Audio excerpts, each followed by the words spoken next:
Hi, everybody. Good evening or good morning, depending on where you are, and welcome to this podcast or this webinar.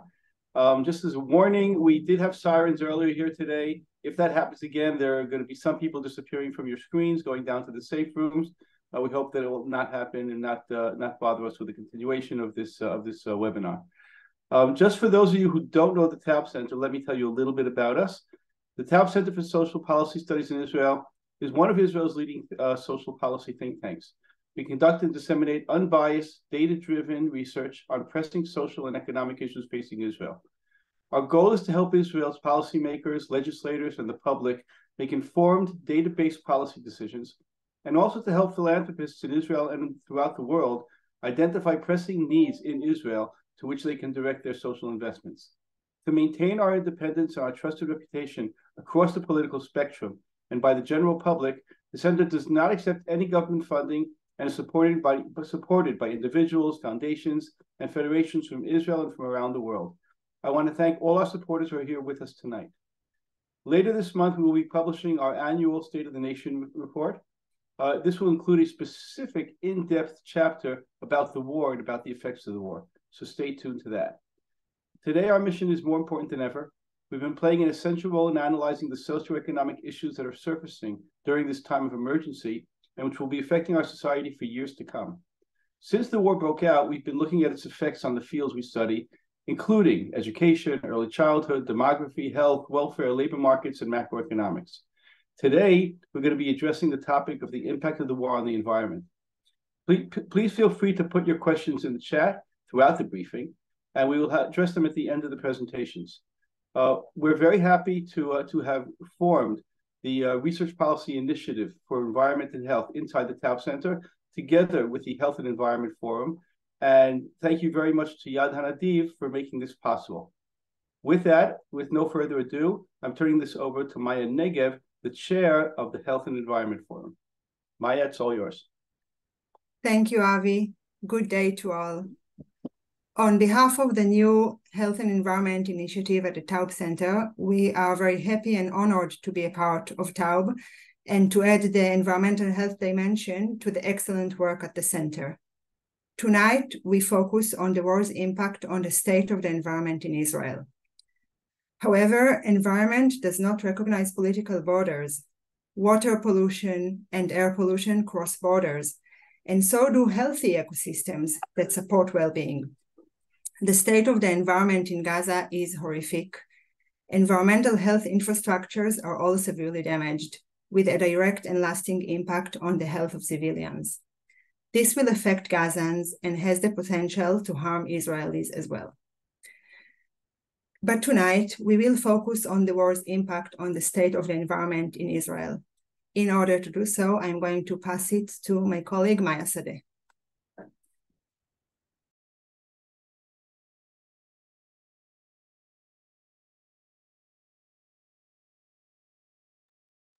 Maya, you're muted. Hi, everyone. Can you hear me? Yes, we hear you now, Maya. Okay, great. So first of all, it would be great if you can all turn your cameras on so we can see you. We thank you very much for joining us this evening. I'm Maya Sadeh, and I'm an environmental epidemiologist. I head the Environment and Health Research and Policy Initiative at the Taub Center. I'm right now speaking to you from my house in Ramat Gan, where I live with my twin boys who are 8.5 years old and with my partner. A few words about the Environment and Health Research and Policy Initiative at the Taub Center. The initiative is a joint project of the Forum for Environment and Health and the Taub Center for Social Policy Research. And as Avi mentioned, we are supported by Yad HaNadiv. We work on policy-relevant research covering a range of environmental health topics, from water quality and chemical pollution to the built environment and climate change. Our research aims to be directly relevant to informing environmental health policy in Israel.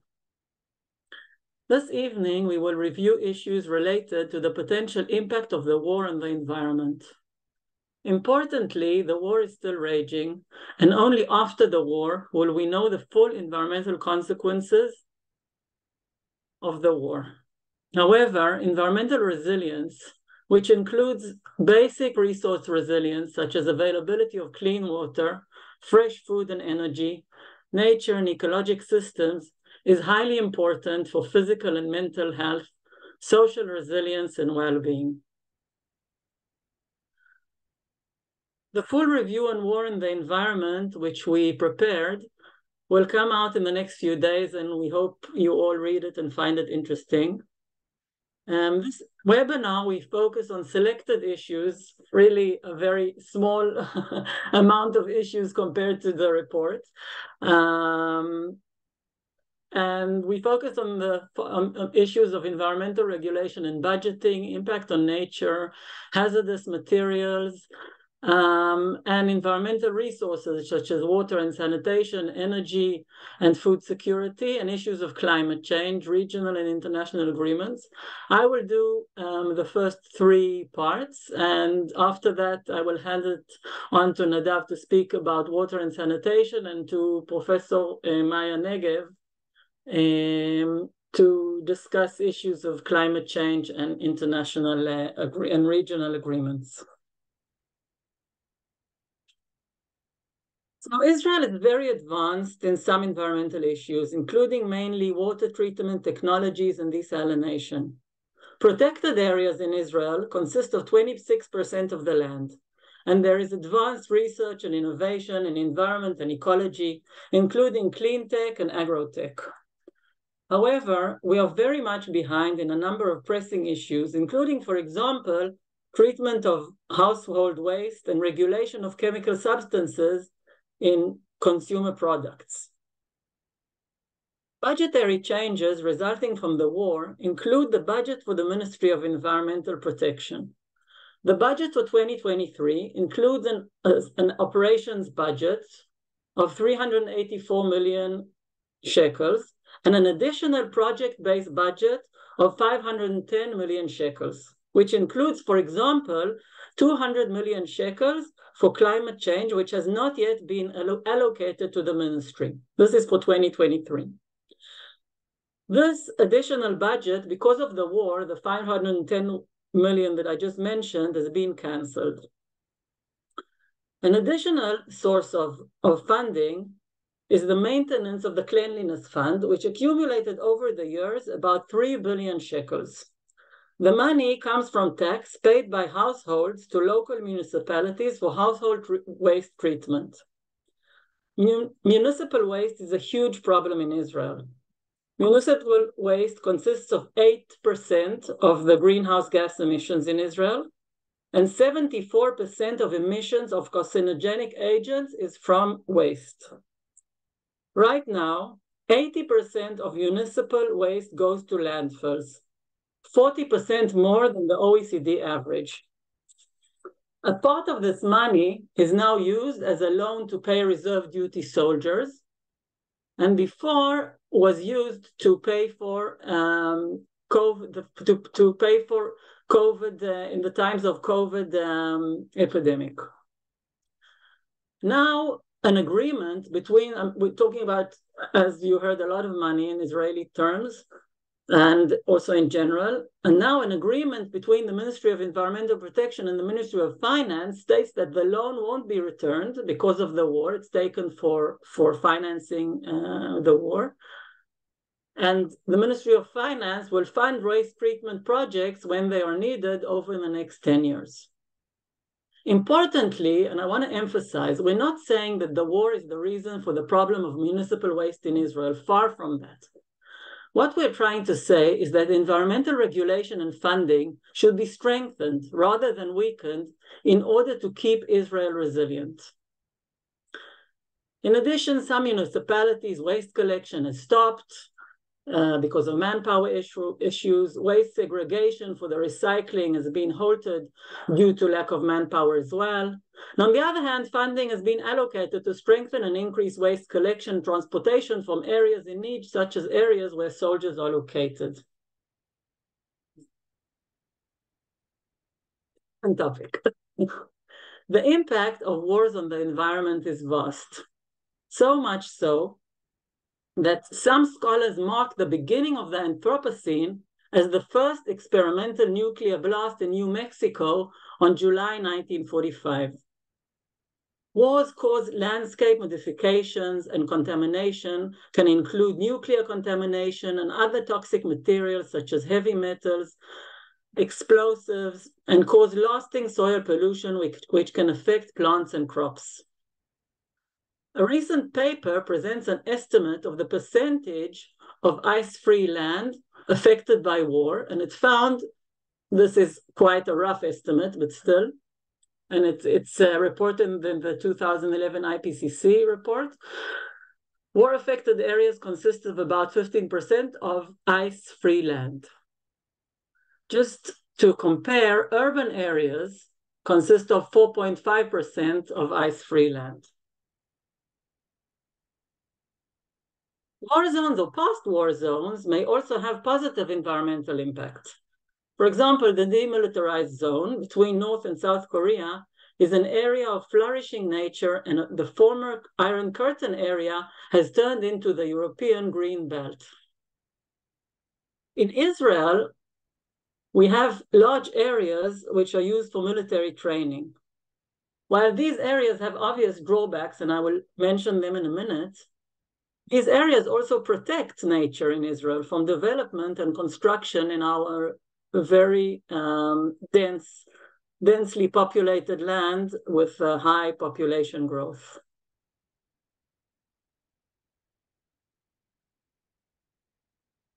In general, and this is also my research, so it's very close to my heart, exposure to nature and green spaces is associated with improved physical and mental health and well-being. But nature, as we said, at war is sometimes endangered, and also not at wartime, but for military activity and military training. So what you can see in this map, you can see the blue areas are areas of what we call in Israel Shitchei Esh, or in Hebrew Shitchei Esh, and in English we can translate them to fire zones, which are areas where the military trains in.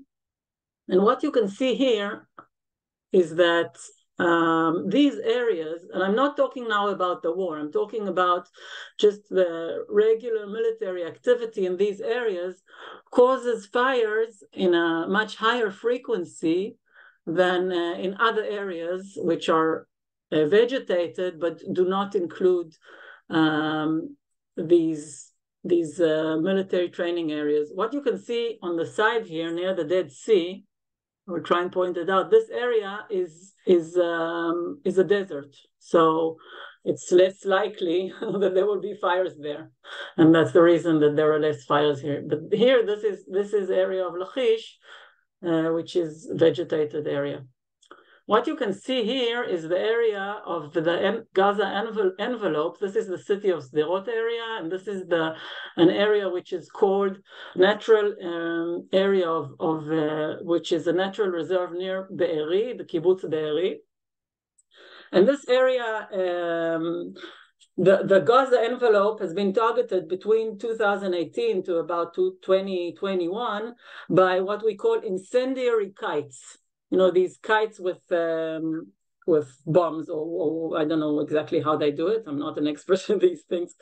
But in this area, 14% of JNF forests were burned by incendiary kites. And not only, the area is not the only important factor here, it's also the frequency. So although occasional fires help nature regenerate, a high frequency of fires is detrimental for natural areas. Okay, so moving on from natural areas to hazardous materials. So hazardous materials are used widely as we have them in everyone's home: cleaning and hygiene products, pesticides and fertilizers, organic solvents. They are located mainly in industrial areas, but also in civil facilities such as swimming pools, universities, and in the home, in each of our homes. Compounds include explosives, gases, flammable liquids and solvents, heavy metals, radioactive compounds, corrosive compounds, etc. In Israel specifically, contrary to some other countries, cooking gas reserves, which are highly flammable, are stored underground because of the security situation. At times of war, hazardous substances are a big problem. And we did have a situation where a rocket was fired from the Gaza Strip and hit a petroleum tank and caused a fire.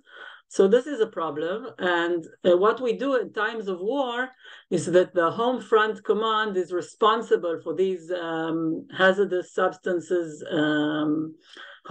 People who hold hazardous substances report to the Home Front Command. The Ministry of Environment gives national guidance and is in charge of enforcement, but they are directly in charge. So this is quite an old map of the hazardous materials in Israel, but it can give you an idea of the location of these hazardous materials. You can see, if I show you this area, so this is the area of Ashdod. There are oil refineries here. This is the area of Ashkelon. And here we have areas of petroleum tanks, petroleum reserves. And here, this is Haifa area. This is also a very sensitive area in terms of refineries and hazardous substances, and also heavy industry. So in Israel, the state comptroller says that 3.2 million Israelis are potentially exposed to health hazard in a case of hazardous materials incident. There are 3,700 hazardous materials holders registered. And you can read the report. There are many other issues that come up, but I just wanted to highlight that there is, for example, an insufficient availability of firefighters and fire stations specializing in hazardous materials. Okay, so a huge issue which we speak about in our report, and I think is important, but we're going to speak about very shortly here, is the issue of energy supply. So ensuring sufficient energy supply during times of emergency is extremely important. In Israel, most of the energy produced for electricity is produced from natural gas. The Tamar natural gas barge has been shut because of the war, and Israel is preparing itself for possible use of diesel fuel, heavy oil, and larger use of coal. And Israel also purchased a very large amount of diesel fuel for this. In this image, what we can see is emissions of sulfur dioxide. This is not from the war, it's from before, but it does show us the impact on air pollution of using fuel, which is or fuel oil or diesel oil, it doesn't matter. All of these oils are much more polluting compared to natural gas. So you can see here, this is before the transition to natural gas, and this is after the transition, and you can see that the pollution is reduced significantly after the transition to natural gas. Almost the last issue that I want to discuss before I turn I give Professor Nadav Davidovitch the opportunity to discuss the issues of water, is the issue of the EAPC oil line. So this oil line is an underground oil line. Okay, it's underground in Israel. And it transports oil from the Eilat port in the south of the country to the port of Ashkelon on the Mediterranean Sea. The idea is that this oil line can bring oil to Europe, from Asia to Europe, much easily than via the sea, much faster. However, due to the sensitivity of the sea life in the Gulf of Eilat, including coral reefs, the amount of oil allowed to be transported through the Eilat port was permitted to be up to 2 million tons per year.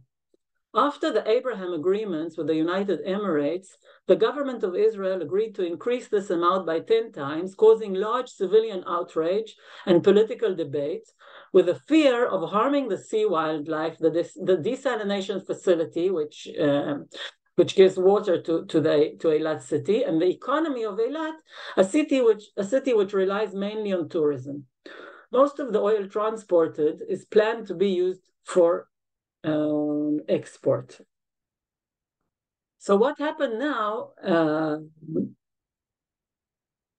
during the war, the Ministry of Environmental Protection gave a permission to increase the amount from 2 million to more, according to the needs of energy for the Israeli economy. And the problem is that the proposed law for the National Program for Preparedness and Response to Maritime Oil Pollution Events has not passed yet. This has been going on for years, decades actually, and the funding and manpower needed for dealing with a possible event is not sufficient. We've had past pollution events. We've had what you see in this picture of the tree is a leak in this underground oil line, in which a very large amount of oil leaked to a naturally protected area.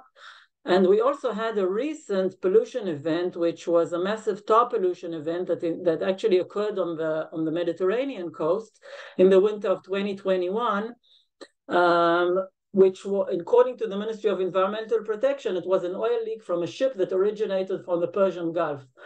And if we had a law and sufficient surveillance, this leak may have been able to be prevented, because it was seen. It was seen by using remote sensing before it got to the coast of Israel. So just a minute before I transfer to Nadav, I would like to say something about drinking water in Israel. So drinking water in Israel is of excellent quality, but it's also a challenging issue from an environmental perspective, because about a quarter of our wells are polluted in some extent or the other. Some of them are also closed. So this is also an issue of resilience. The issue of we do an amazing job in desalinating water, but desalinated water requires energy, and large amounts of energy. And if we have an energy problem, we will have a water problem. So the drinking water resilience in Israel is also very important. So I thank you very much, and Nadav, it's all yours. Thank you, Maya. So on a personal note, I'm just after a very tough interview to the French France 5 about the sexual violence that took place on October 7th. It's something that I'm involved. We're living in horrible times. On a much better note, my daughter was engaged a few days ago, so it's always a combination maybe of sorrow and joy. Those of you who know the Bible, there is Nachshon ben Aminadav. So I was jumping first, Avi, I was given the first webinar on health situation. Maybe some of you were there. If not, it's available online on the website. And I'm so happy to be here today, because it's also maybe the first formal public presentation of the Environment and Health Initiative. For me, it's a dream come true, because I'm at the Taub Center as the chair of the health policy program, and I was also one of the co-founders with Maya Negev and Maya Sadeh and others of the Environment and Health Forum, and Yada Nadiv and Taub had the vision to go together, and I think it's amazing, and there's so many things we can do. So before I started with Taub, this was during COVID. Before that, I was involved in a report about the situations, the environmental and sanitary situation in Gaza and its influence on Israel. And as you can imagine, situation just got worse. We know that as Maya Negev started, that in environmental issues and environmental health, political borders are sometimes not an illusion, of course, because they are there, but pollution and other things, they don't need these borders. And the drinking water situation in Israel, including the issue of desalination that Maya mentioned, these are things that are very, very important. And you can see here you can go to the next slide. Our perspective in public health in general, and also for our group, is a perspective that is called One Health. Sometimes it's called Eco Health. Maya Negev and I were teaching this already maybe 15 years ago, and I think that now many people are much more open and it's more prevalent. I saw that Professor Linda Forst is with us also. She's also within this tradition. And you can see here how human health, environment, and animal health are so interrelated, so many things, including livestock, social determinants of health. And this is why it's so important to have this initiative at the Taub Center, because we have all the things related to the social determinants, but now we can bring also the environment. Next slide. And unfortunately, during war, during war, and especially in Gaza, that is so dense, and even before the war, the sanitary conditions were not so great.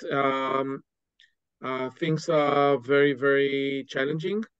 By the way, the photo from 2017 about the pollution of the Hanun River with all the sewage is taken by the late Roy Dan.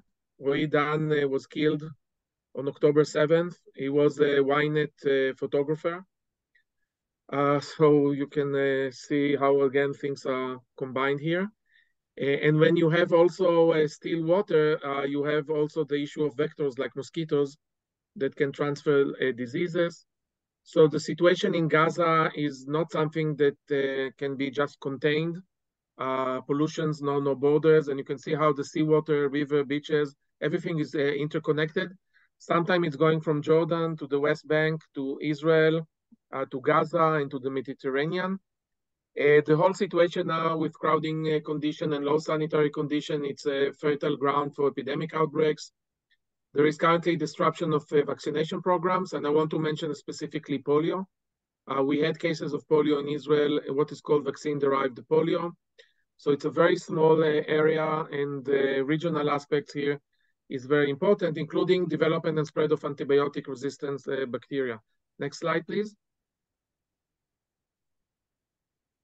This is again before the war, 2019, raw sewage flow near main Gaza Strip. And the part of this flow that now is going directly to the Mediterranean is going north, and you can see it from satellite views. And it's polluting Ashkelon beaches. Now it's not summer, so but the Minister of Health is doing all the tests, and there is pollution going, and it can arrive even to Ashdod, according to previous tests. Next slide.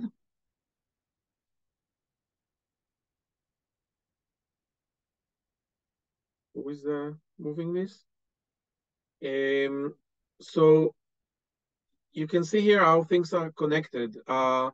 There's a question of water demand, and you can see, according to the UN, the rise in water demand, and not so much updated in the water supply.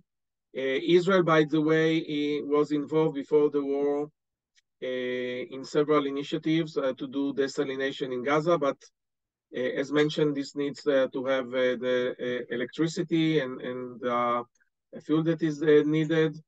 Now we can see that so much wastewater is flowing to the Mediterranean.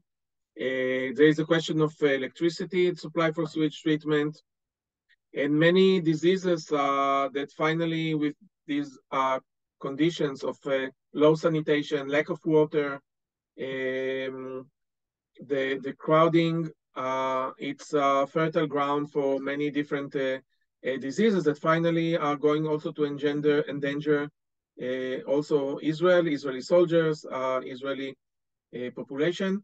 Again, from a public health perspective, regardless from a moral standpoint, this is a humanitarian crisis that is influencing now Gaza, but it's also influencing finally Israel, and even a way of moving ahead with the war purpose of taking over Hamas. Next slide, and I think I'll probably stop here and giving now the floor to Maya Negev. Thank you. Thank you, Nadav. So good day again. I'm Maya Negev. In my everyday life, I research climate change and public health, and this is the issue that keeps me up at night, the impact of climate on health. But everyday life stopped here on October 7th. The thing is that climate change didn't stop, doesn't stop for war. By the way, we are on December 5th, and most of the December days so far have been sunny and hot over here. So still, despite the situation that we are in, climate change remains the biggest risk to humanity in our times. In these climate stripes, each stripe represents a year. On the left, the blue is 1880, and the red is today, 2023.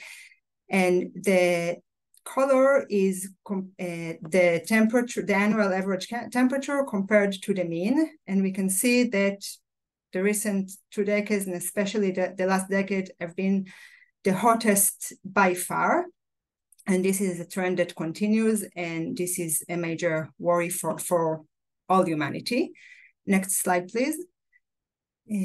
But it is a special worry in the Eastern Mediterranean and the Middle East, because we are in a climate hotspot. It means that it gets here hotter than the global average, and it gets drier. And on top of these challenges, we have the challenge of population. As you can see in the graph, on the left, you can see by country, and on the right, the population density map in 3D. And we see that it is a highly populated area, which is also hot and dry, meaning that it is a great challenge to provide water and food and also energy for all of the people in the region. And the population is growing across the region, but particularly note Egypt, which has already reached above 100 million people, and is really in a situation of great challenge regarding food, water, etc. Next slide, please. So as of today, almost 2 months into the war, we recognized 4 issues in which we can say that war had made an impact on Israeli climate policy, and I'll present them. But before I do that, I just want to note that this climate policy situation in Israel prior to the war, we didn't excel. So we are actually far behind most of the OECD countries regarding a climate policy. We do not yet have a climate act, nor do we have a national adaptation plan. Has been pointed up in a recent state comptroller report. The majority of government ministries are still ignoring the climate crisis. This has changed a bit in the last couple of years. In the previous government, the Bennett-Lapid government, there was a Ministry of Environmental Protection, Minister Tamar Zandberg, who was the first minister in Israel to have asked for the Ministry of Environmental Protection, saying it is the most important ministry. Prior to that, it's always been a small ministry that is given to ministers who are not strong enough to get a bigger ministry. In any case, Zandberg managed to secure $40 million in the budget for climate, and this was an exception. However, it was still not in the core budget, in the budget law. It was money that is additional, כספים תוספתיים in Hebrew, additional funds. And we were hoping that this will continue also in the next budget year. Now it is not going to happen. Most of this money is probably not going to be allocated to climate, and we can say that it is largely because of the war, even if this is not the only reason. So the first issue that we recognize here is that the war is already impacting climate budget in a very dramatic way. The second issue is legislation. So as I said, we were not in a great position before, but Israel recognized climate as an opportunity for international relations and also for improving our place at the regional level. This year, actually, as we speak, the Convention of the Parties, COP28, is being hosted in Dubai, and Israel planned to have a very big delegation. There were more than 160 world country leaders at the COP, at the beginning of the COP. Prime Minister Netanyahu was planning to go. He was planning to present their ratified Climate Act, which was ratified in first call in September and was supposed to be ratified in second and third call as we do in Israeli parliament before COP. And this legislation has stopped during the war.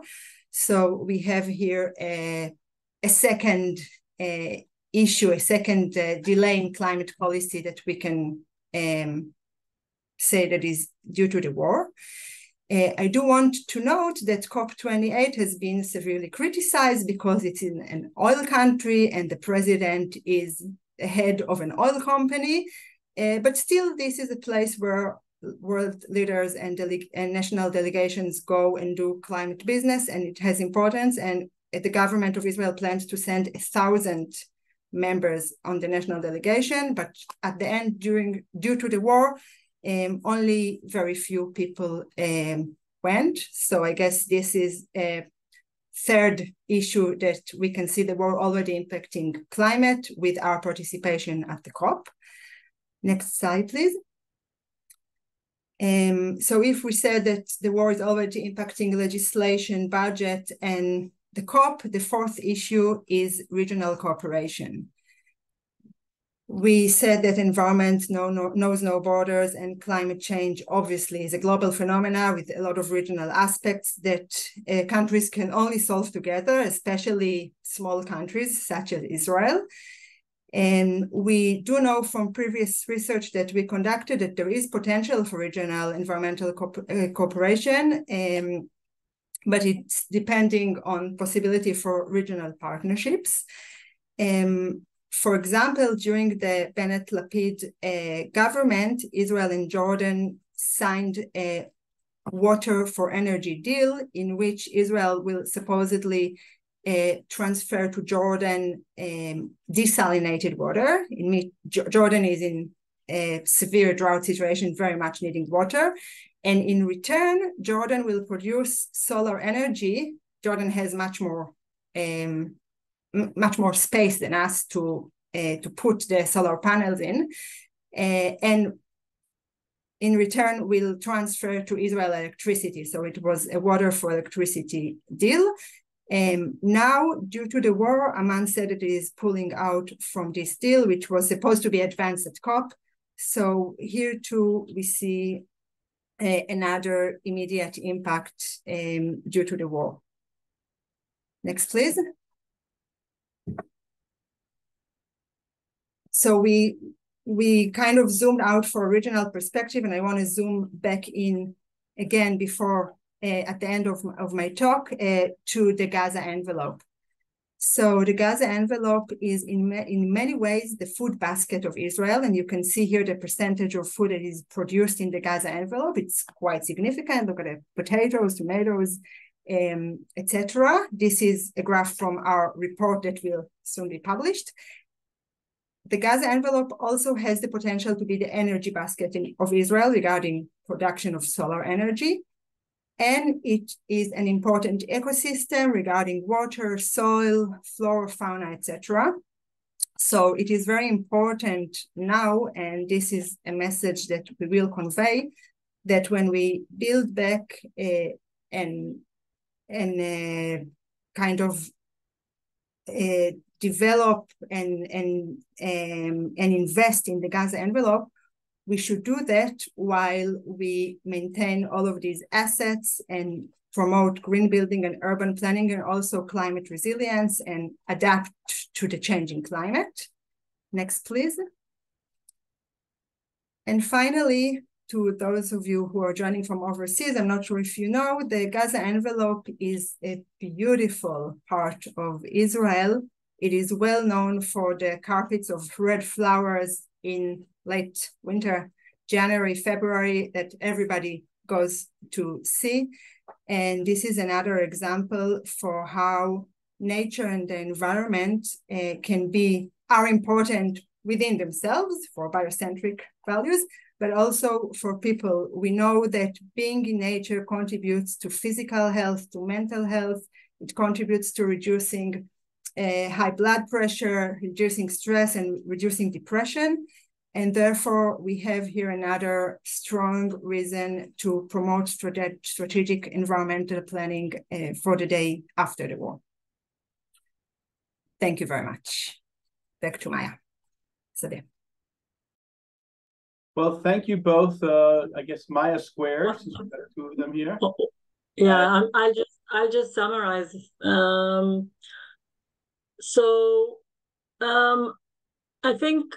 I think the most important thing to say is that we think that it's very important, of crucial importance actually, to strengthen environmental protection, regulation, enforcement, and funding during times of peace, and not less important in times of emergency. And we also would like to encourage, and also are working towards, the recording and research of the impact of the war on the environment, in order for this to be taken into account in economic calculations and in future funding. So I thank you very much, and I turn to Avi. Thank you. Well, thank you both Mayas, and thank you Nadav. We have a couple of questions that I will ask you.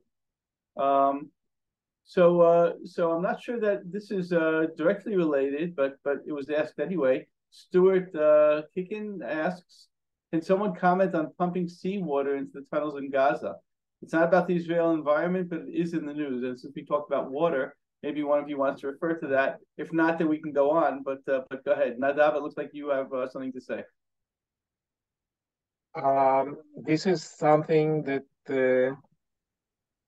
is being discussed, by the way, not only now. Of course, it has lots of engineering issues. And of course, we know that probably hostages kept in there. So it's a kind of a top secret. The whole tunnels thing is a big issue, but I don't want to talk beyond that, if that's okay. Okay. Well, it will be interesting to see what happens with that. Nir Kedar asks the following question. Are there positive things happening during the war now in terms of the environment that should be preserved after the war? I want to, if that's okay, Maya, both Mayas. This morning, I was visiting Yerucham. One of our postdoc at Ben-Gurion University is engaged in what what is called autonomous cooking. Many of the people that are displaced are living now in hotels or not at home. We had in the past interesting projects about food waste, and there are now amazing initiatives regarding food that might be very interesting to keep later, also after the war. And I think what Maya Negev presented about building back better. So there are some things that are taking place now that can be really excellent, including what Taub is interested in the last, especially in the last year, is the role of municipalities and communities about planning their lives and planning the environment. And I think it's and moving some more responsibility there. And this was supposed to be the topic for our annual conference, and unfortunately was delayed. But I think that's another, it's related to the environment also, the role of the local governance. Yeah, I think in general, the balance between local government and central government and the ability to work together is important for not just the issues of environment, but for many issues in general, sure, but also for the issue of the environment. Maya, sure. I see you want to add to that or disagree completely with Nadav? I want to actually add a few points to the question that Nir asked, but before that, I would like to also thank Professor David Brodai. He did not present in this talk, but he helped a lot in thinking about the webinar and the goals, and helped me in the actual content. So thank you so much, Professor Brodai. In terms of the of positive issues and things that may hopefully come out of the war, I've heard some talk about the issue of energy decentralization. In Israel, the energy production, electricity production is still quite centralized. And in order for us to have, how will I say that, energetic safety, many people have been calling for a more decentralized economy, including a vast, much more vast use in renewable energy, such as solar energy. For example, in the Gaza Strip, I was amazed, not amazed, but I was informed and interested to see that they have, or at least they had many solar panels throughout the strip. And also in Israel, we have these, but I think there are thoughts of how we can make this process quicker, this whole process of energy decentralization, in order to increase the safety of the energy economy. The other thing is that the issue of after the war, something which was planned for a long time but didn't happen, was to help the municipal areas with a low socioeconomic class deal with waste, waste collection, waste transportation, in terms of funding of the actual municipalities which had problems funding treatment of municipal waste. So budgets have been released for that for that reason, and I think hopefully this is a good cause, and I hope it will continue. Thank you, Maya. Marion Stein asks, what, if any, role does Arava Institute have in fostering regional cooperation? I can pick up on that. Thank you for this question. As a member of the board of the Arava Institute, I guess this would be my call. So for those who don't know, the Arava Institute, established in 1996 in Israel, is the prime environmental studies academic institute for Israelis, Palestinians, Jordanians, Americans, and people from all over the world. And it both creates networks and trains people from the region to do together environment with the vision that the environment knows no borders, or there is a lot of regional community building and a lot of Jewish-Arab peace building there that continues way longer after people graduate, with a strong alumni body. And also there is cross-border research. Just to mention Gaza, for example, the Arava Institute collaborates with people in Gaza both on decentralized purifying water systems and solar energy systems. And this is something that is on the ground already, and is also happening with the West Bank and with Jordan. So there is quite a lot of research and development there too. I'd like to also pick up on Dina's question, if I may, regarding why is the environmental issue usually marginalized in Israel, and I'll give my take on that. I'm sure there are many perspectives. I think there are two main reasons. One of them is real priorities. So security is a huge priority in Israel, obviously, also in everyday life. And the government ministry with the biggest budget is the Ministry of Security. And then we have other basic needs, the Ministry of Education, the Ministry of Health. These are the second and third largest budget. And then we have transportation and welfare and agriculture, and environment often is perceived to be a later priority, although that many people in this room that think that it's a high priority that also feeds into all the others. But I think this is a perception. And the second reason is that Israel is a young country that started in many ways from scratch with an approach of advancing production and development. And these were, the Ministry of Industry, the Ministry of Economy. These were the big engines of the market. And environment came later. So the Ministry of Environmental Protection was only established in 1987, and our Clean Air Act was only ratified in 2011. That's, I don't know, maybe 30 years at least after the US. And again, it's not a priority because of other priorities, but we believe that it should be a priority and that it will also feed in and improve health and agriculture, et cetera, and that's part of what we're trying to do. Over.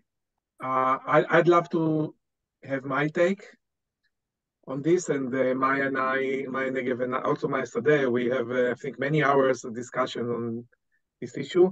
I have here with me Alt Neuland. It's you can see it.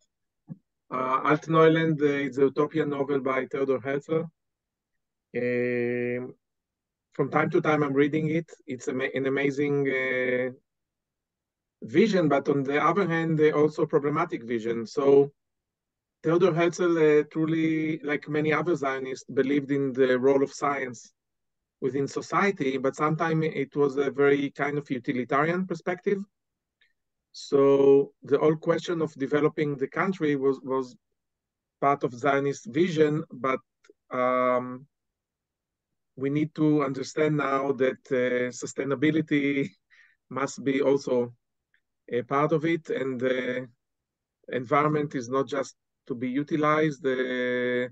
It's not endless, and again, it's part also of the One Health perspective that we presented. There are also economic aspects here, but also values that are important. And I hope that, as Maya said, we're a young country. When we are now maturing and moving to the next stage, environment will be taken into a much better position, because finally it's about us, it's about the next generations. Maya, allow me to make just one correction. I'm sorry, but with respect to the expenditure in Israel, actually security is the second largest expenditure. The largest is on welfare. Welfare is about 8%, and security is between 5 and 6%. It'll probably go up to about 6% or even a little bit higher now for the long term because of this war, but it's still lower than the amount spent on welfare expenditures. Thank you for the correction. That's what I do all the time. I think this change happened somewhere in the 90s, Avi. This change? If you go back to the 90s, it was actually even higher. It was actually well over 10% in welfare. But the expenditure on security went down over time from 73 when it was incredibly high, over 40% of total expenditure, not of GDP, but government expenditure, and has been coming down since then until it got to about the 5% level. So let's all agree that we need more health expenditure. Maya, you wanted to say something? I would like to, yeah, thank you. I would like to add to what Nadav and Maya said. It's interesting, very interesting what you said. I would like to add maybe a more abstract perspective, which actually came up in a webinar that the Environment and Health Fund did before, held before in the COVID times. And Professor Manuel Trachtenberg addressed this issue, and he said that he thinks that one of the reasons for I don't know if maybe it's a strong word, say neglecting environmental issues, but was that people just don't feel it's part of them. People feel it's like it's them, and the environment is like something, far away. It's not us, They don't feel a connection. That's what he said on a very psychological level. They don't understand that the environment is what we eat, is what we breathe, is what we drink, and is what we see every day. It just doesn't register this kind of interconnectedness. I always start my lectures with explaining to whoever I'm talking to that they are actually consisted of the environment. And I think it's an important point. Thank you very much. Are there any other questions before we wrap this up? Yeah, Alex, did you want to ask something? Hi, I did. I mean, it's sort of a question. Well, firstly, thank you, everybody, and hello.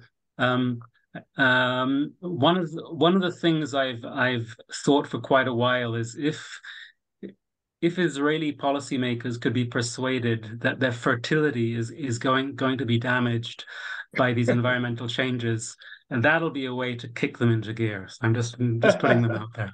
Right. But thank you, everybody, really. They can use the very now well-known systematic review that also Professor Hagai Levin, that is part of the forum, did about male fertility, really sharp reduction, and probably environment, maybe also genes, but and cell phones, but also the environment and pesticides and other things and chemicals are part of it. So Alex, I think it's a good idea. We need to bring it. The demographer point of view. Alex always has a new point of view that nobody else has thought about, and thank you very much for it. It's a great idea. Let me thank everybody. Let me thank Maya and Nadav. Nadav, you come last because your name isn't Maya. And I hope everybody learned something. I know I did. And thank you all for this evening.